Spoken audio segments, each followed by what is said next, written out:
जय मसीह। आज 6 जुन 2020 तदनुसार 24 जेठ 2077 शनिबार। आज हामी माथिल्लो कोठाबाट हेर्नेछौँ। आजको शीर्षक छ परमेश्वरमा भर पर्नु। आज हामी परमेश्वरको वचन याकुब 1को 2देखि 12सम्म पाठ गर्नेछौँ। मेरा भाइ हो, तिमीहरूमाथि विभिन्न किसिमका आपद विपद आइपर्दा तिनलाई पुरा आनन्दको कुरा सम्झ, किनकि तिमीहरू जान्दछौ तिमीहरूका विश्वासको जाँचले धैर्य उत्पन्न गराउँछ। धैर्यलाई त्यसको पुरा काम गर्न देऊ, ताकि तिमीहरूमा कुनै कुराको अभाव नभएर तिमीहरू परिपक्व र पूर्ण हो। तर यदि तिमीहरू मध्ये कसैलाई बुद्धिको अभाव छ भने उदार चित्तसँग नझर्की दिनुहुने परमेश्वरलाई त्यसले मागोस् र त्यसलाई त्यो दिइनेछ। तर त्यसले कति पनि शङ्का नगरी विश्वास साथ मागोस्। शङ्का गर्ने चाहिँ बतासले उचाल्दै पछार्दै गर्ने समुद्रका छाल समान हुनेछ।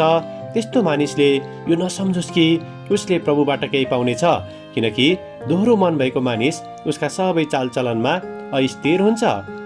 त्यो मानिस धन्यको हो जो आपद विपदमा स्थिर रहन्छ, किनकि जाँचको सामना गरिसकेपछि त्यसले जीवनको त्यो मुकुट पाउनेछ जो परमेश्वरले उहाँलाई प्रेम गर्नेहरूलाई दिने प्रतिज्ञा गर्नुभएको छ। आमेन। लेखक याकुब 1को 2लाई यहाँ जोड दिनुहुन्छ। मेरा भाइ हो, तिमीहरूमाथि विभिन्न किसिमका आपद विपद आइपर्दा तिनलाई पुरा आनन्दको कुरा सम्झ। अनि लेखक आफ्नो अनुभवलाई यहाँ यसरी वर्णन गर्नुहुन्छ। मेरो किशोर अवस्थाको सबैभन्दा ठुलो पीडा भनेको एक्लोपना थियो।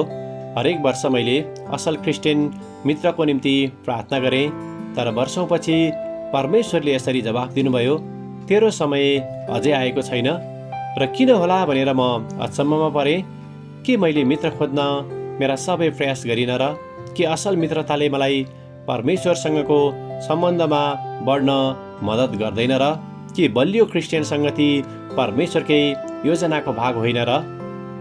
याकुबको पुस्तकले दुःख कष्टलाई आनन्दको रूपमा लिनको निम्ति आग्रह गर्दछ, किनकि दुःख कष्टले हामीलाई परमेश्वरको बोलावट अनुरूपको मानिस बन्न परिपक्व बनाउँदछ।